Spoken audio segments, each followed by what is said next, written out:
Hello and welcome to episode 285 of my podcast all about knitting and crochet in my yarn shop here in Wiesbaden, Germany. I'm Kiko and today is August 11th? 2025. And today I'm wearing a little shawlette designed by Martina Behm, and as she's famous for small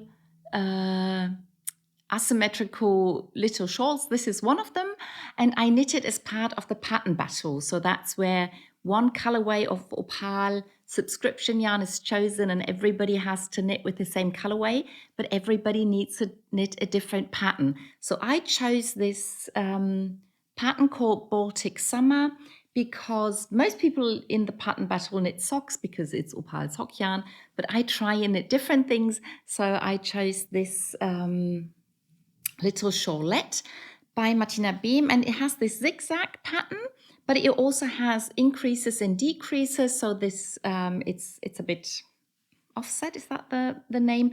But because of the stripy nature of opal sock yarn, you can see the zigzags really nicely, and then the edges all have these points. So her most famous pattern is the hitchhiker pattern, and that has those zigzags on one of the edges, and this shawl has them on all the edges, which is quite fun, I think. Yeah, and the top that I'm wearing is knit out of a pure cotton by Schachenmeier called Catania, and this was a top that I sort of designed in my mind when I was on holiday going through the Lüneburger Heide. And Heide is also the name of the flower that has these lilac purple colors. And then there was also a lot of green vegetation around during the holiday. And that gave me the idea to use these four colors in a project that would remind me of those holidays.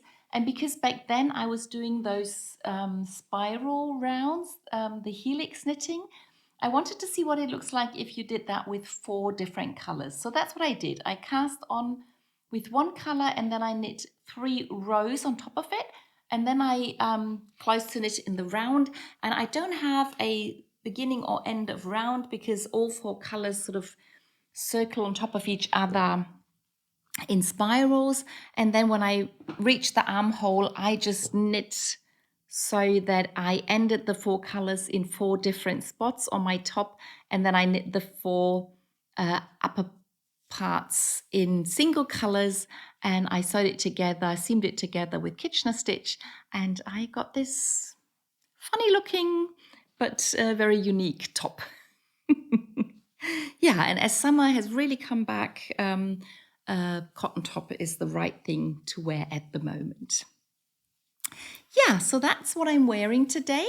Then on to finished objects. I have one finished object today, and I think I have one new cast on, so that's not too bad. The finished object are the August socks for my sock knit-alongs that we are doing this year every month. Did I say August? It's the July socks. So for July, I filmed a tutorial video to show how to knit yoga socks without heels and toes, and I show a stretchy bind off for the leg part so that you can fit your foot through, and then I show a different way of casting on stitches that's also fairly stretchy and quite nice, and I also show how to cross stitches so that the knit to purl to pattern doesn't run through the whole time, but the right stitches seem to be moving around.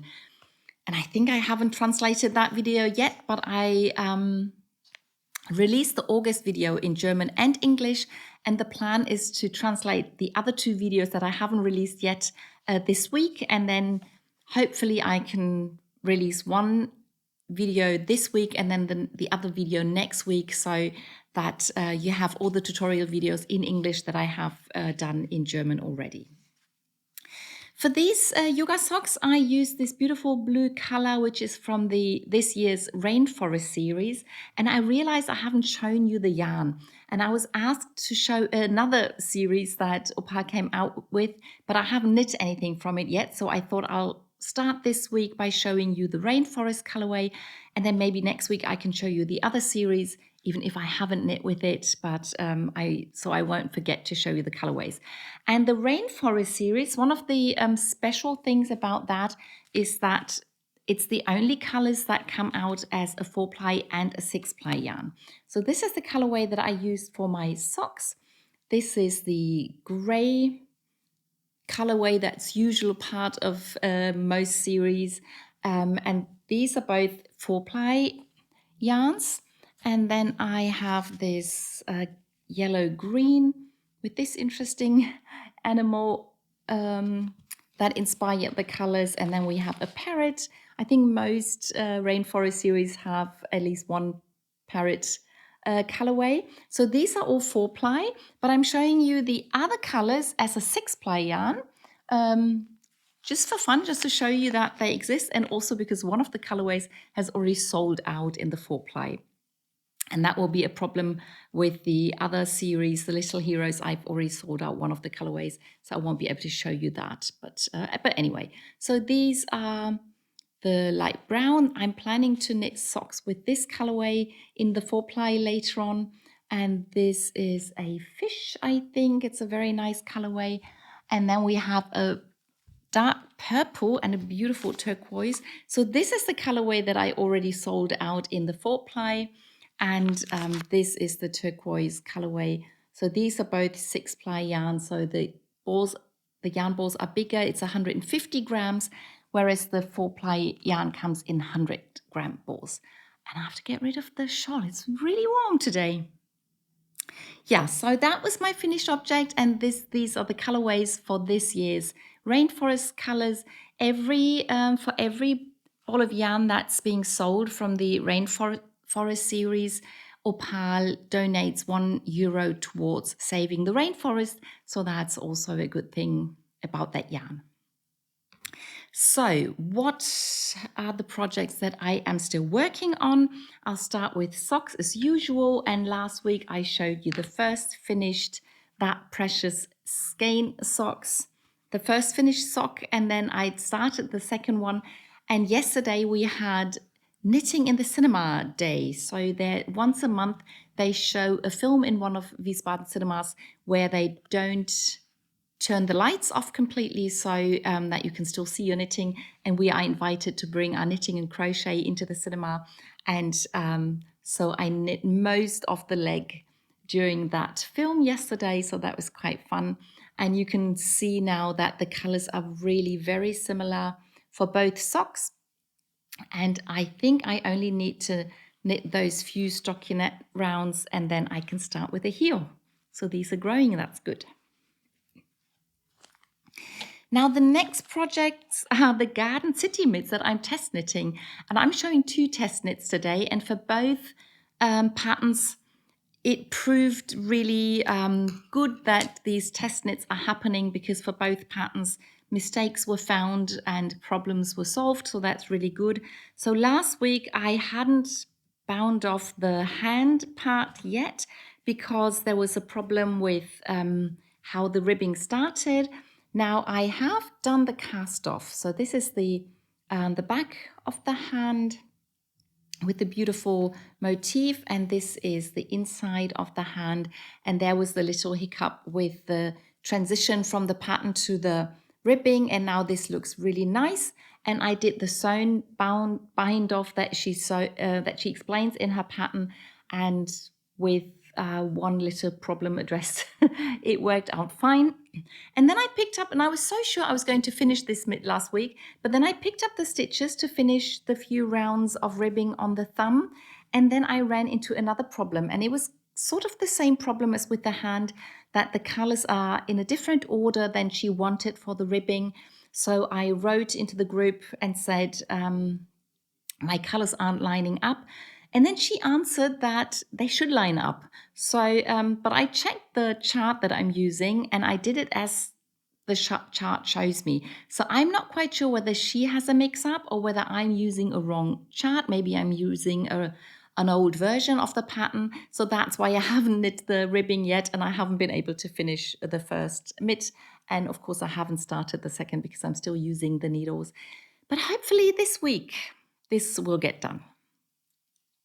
That's the mitts. Then there's another pattern battle, the current pattern battle that I'm knitting, and I'm using this bright yellow and purple colorway, and I'm knitting this toddler dress.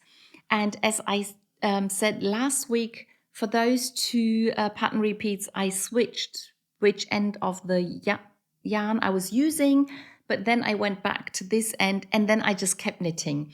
And I think I mentioned last week that I was supposed to change the needle size.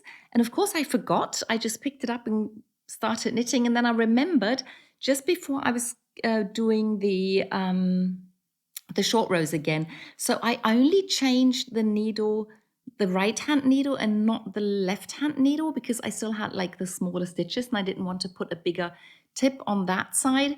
So this round of short rows was knit with two different sizes, and once they were done I changed the other needle as well.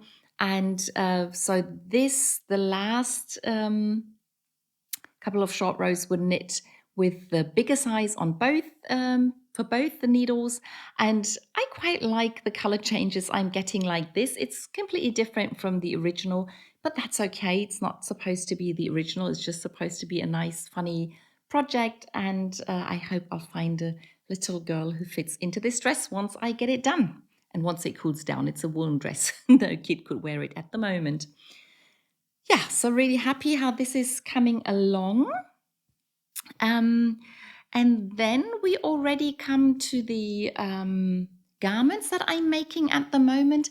And I showed you last week that I started to crochet a pullover out of Nuru yarn. Now, I can show you all three balls of yarn that I got for this project. And the reason I have all three balls of yarn with me is I have started sort of reworking the whole project. Now, what I showed you last week was this bit. So I started crocheting. I'm using the same yarn as in the magazine. I used the same needle size that they use, and that's where I went wrong, because I know I'm a very tight crocheter. I usually have to use a bigger needle, but I didn't gauge swatch because I thought it doesn't really matter whether this is a bit bigger or smaller. I'm just going to crochet onto it towards the size, and I can still fudge things around. That's what I thought. But then people told me, oh, this feels rather hard. And I said, well, it's the yarn. It'll soften up after I wash it. But then I almost finished the front bit of the crochet, and it was way too short. So the pattern doesn't tell me how wide this is supposed to be. So I wasn't really sure how far off I was with my gauge. But the length is just, instead of giving centimeters, they say how many rows to crochet, and they give the centimeters that you should reach. So I knew this was way too small. Now I could have gone on crocheting, and then I'd have to crochet more rows to the side. But then I started thinking, and I realized if I do that, I will need a lot more yarn, and I don't have more yarn. Or I'd have to make it smaller, which would be possible because it's really wide in the pattern. I could do it a bit smaller. But then I thought maybe I'm not doing the right thing. So I put this to the side. I picked up the next ball of yarn, and I used a size bigger to crochet the same bit. And then I got this. It's a bit wider than the first bit. But then I was curious. So I used the third ball of yarn, and I used the next size needle, and I ended up crocheting this. Now this is quite a bit bigger than my first try. And if I hold them on top of each other, let's put this to the front and this to the back. And you can see, maybe I should use the section where it's a different color so you can see which bit is which.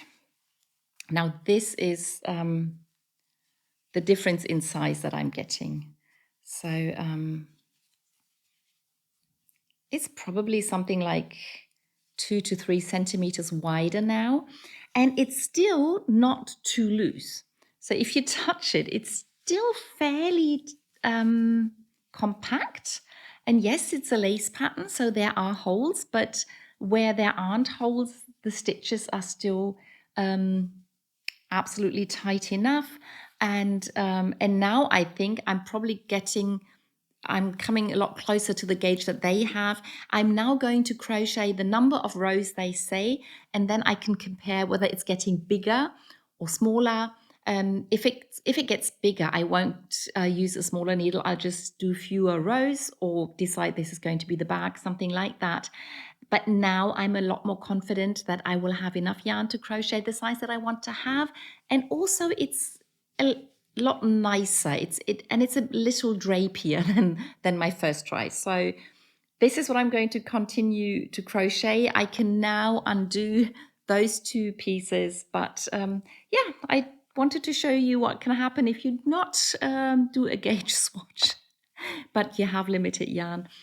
This already feels a lot nicer than the first try, but there isn't a big difference between these two, but I'm really happy with the biggest version, so that's what I'm going to do. So that's the crochet pullover. It's not grown really, it's shrunk, so the piece I'm going to use is smaller than last week, but I'm a lot happier with it now, so it was worth all the work I put into it. Now the other garment, or the next garment that I'm knitting is the other test knit that I'm doing.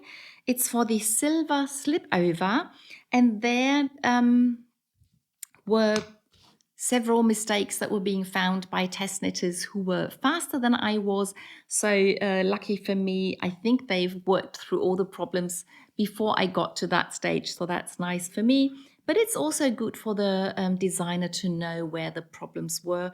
And she can be a lot more confident now that the pattern that she's actually going to sell is going to be without mistakes.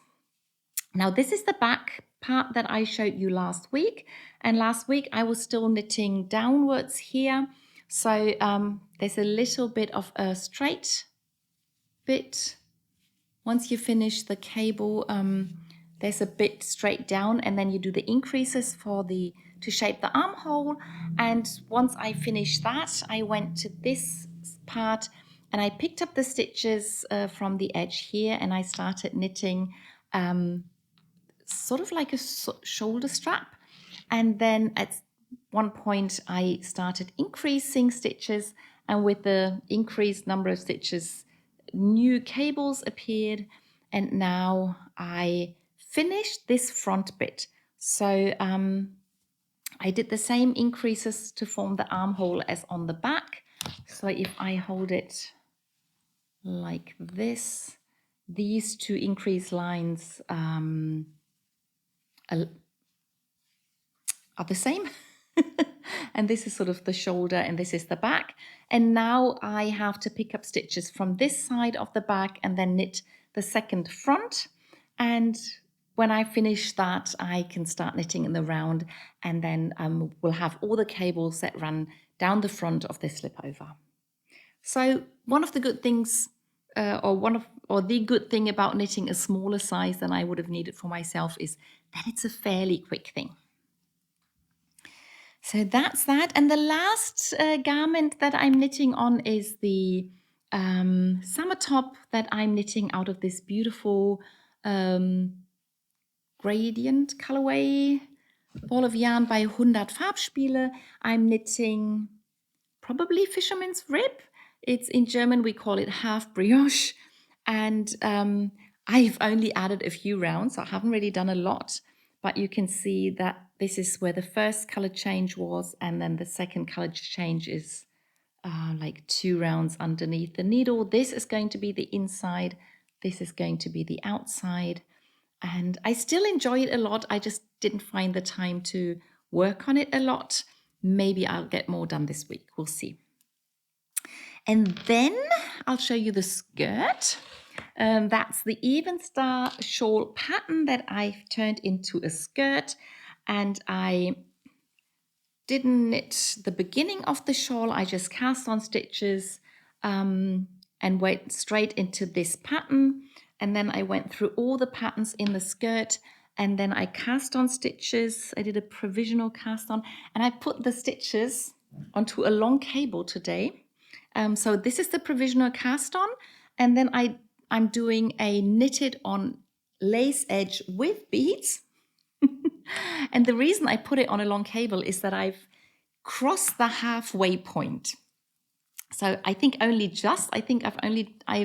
only done one pattern repeat more than half the skirt, and each of these points is one pattern repeat. And I was thinking I should have tried beforehand. Of course I didn't, but I took a picture of the whole thing laid out in the round, and I took a picture with me wearing the skirt. So I tried it on, and yeah, you can now see that this is a circle design. So it's supposed to be a whole circle, and I'm really, really happy that I've done a little more than half the edging now. It took me quite a while to do this, so I know it's going to take quite a while to get this finished, but now I think Sarah Shearer always says it's downhill knitting now, so I know I have to do less than what I've already done, and yeah, really, really happy about that. Now that brings me to the blankets that I'm knitting, and I have brought the Starflower blanket by Tin Can Knits, and I've added the two pieces that I showed you last week, and I finished another one and added that as well. So that's what was already there last week. So this is new, and this is new, and this is new. And I should stand up again. This is what the blanket looks like now.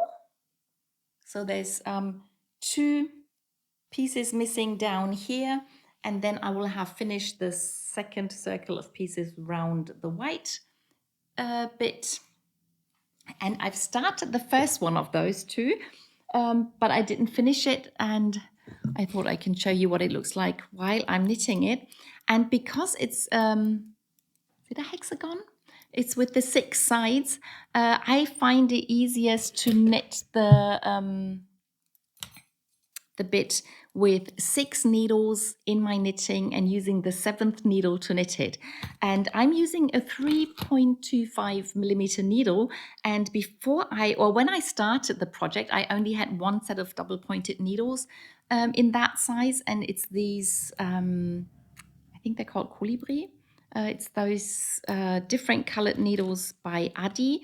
And because they are long, I could manage a motif by putting 2 pattern repeats on 3 of the needles and then use the 4th needle to knit. But at the end of the motif, it would get rather tight. So I decided to buy another set of double pointed needles. And because Adi came out with these, I think they're called snake needles, with this zigzag in there, it's supposed to hold on to your stitches better so they won't slide off if you are a loose knitter.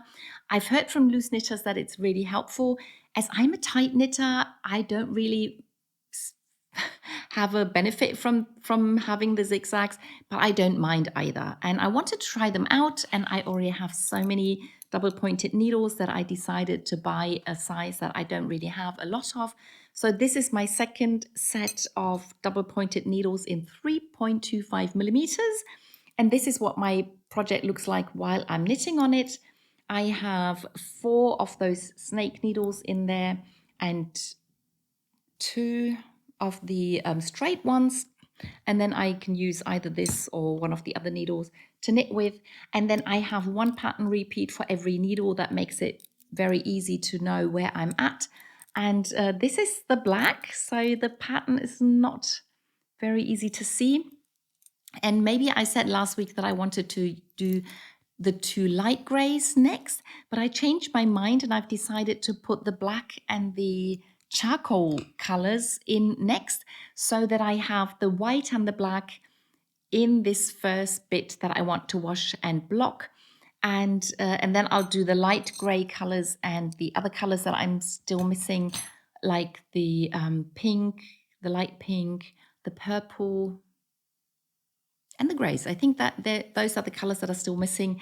I will knit them as well and join them in, but I'll join them in later So once I finish the second round of motifs around the middle, I will collect my pieces and then figure out how to add them to the blanket. And then, of course, I crocheted on my crochet blanket. So last week I showed you these beautiful pink, it's getting so big,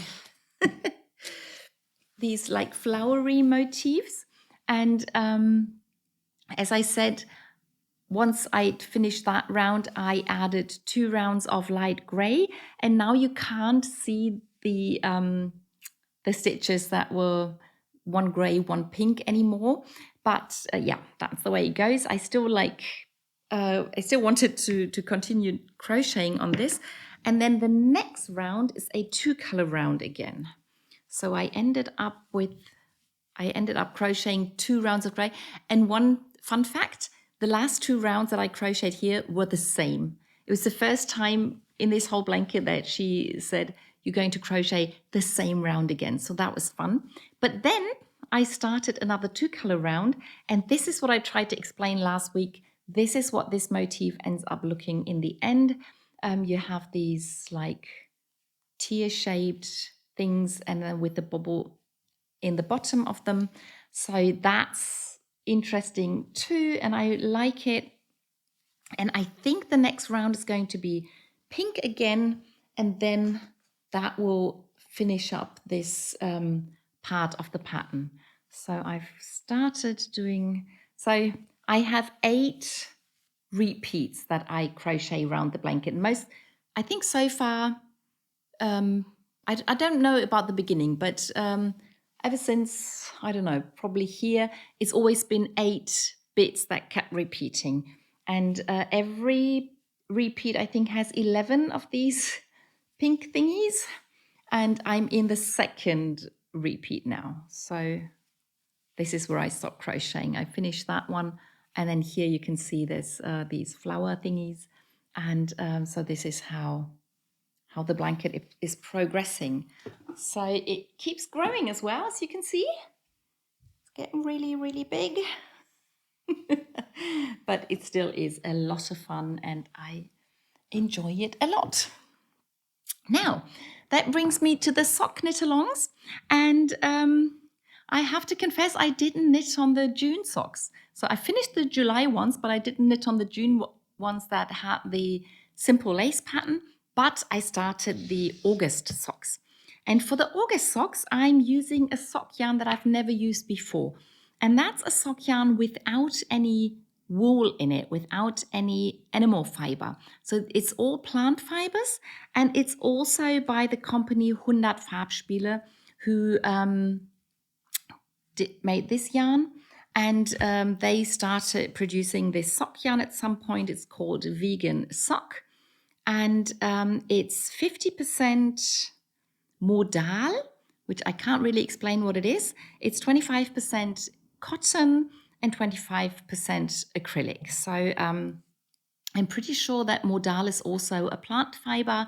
So this would be 75% plant fiber and 25% acrylic. So a non-natural fiber, don't know how to say. So this is one of the colorways, it's the only colorway that I still have in my shop to sell. I'm probably going to order more soon. And this is the colorway that I am using. And I really love it. And I think last week I was still debating which yarn to use because one of my customers had actually bought this ball of yarn. But then she brought it back because she said the beads that I'd chosen look so nice with this yarn and she was going to use a different color. And then at first I thought, well, she should use the color that she loves, but then she said she's going to knit socks to donate. So it doesn't really matter what color she uses. So that convinced me to actually take it back and then stick to my original plan to use that colorway with beads. So I put beads into the cast on. Those beads I'd strung onto the yarn before I started knitting. And then I knit a few rounds, I think 3 rounds of ribbing. And then I tried to, I drew a circle motif. and put the beads in. And if I pull it like this, it sort of looks like a circle, but it really looks a little more like a square. And because I didn't want it to be too heavy, I only did 3 circles. I would have had enough stitches to put another circle in between those at every point, but I thought it was going to be too heavy. So this is how I place the beads. And now that I've done it, I think that the beads are too close together. So I'm not really 100% happy with how this looks, but that's okay. And I think it was... Okay, hope you can see that clearly. For the second sock, I've decided to use a different pattern. I don't know which one yet, but it'll be one where the beads are spaced wider apart. So it'll be something completely different from this. But this is how you try things out. And I could have undone it, but I don't mind. I think these are going to be socks that I knit for myself. So it's okay if they're not perfect. Oh, and one other thing, because it's cotton, I wasn't quite sure how well it would sit if I knit the socks like this. So what I'm going to do is I want to knit ribbing next, and then I will fold it inside out and knit the sock this way so that the beads will sort of hang down instead of standing up like this. Not quite sure if that makes sense, but as soon as I get there, you will understand what I'm trying to do. So maybe next week I'll be there and I can show you how the sock's going to be constructed. Yeah, that's it.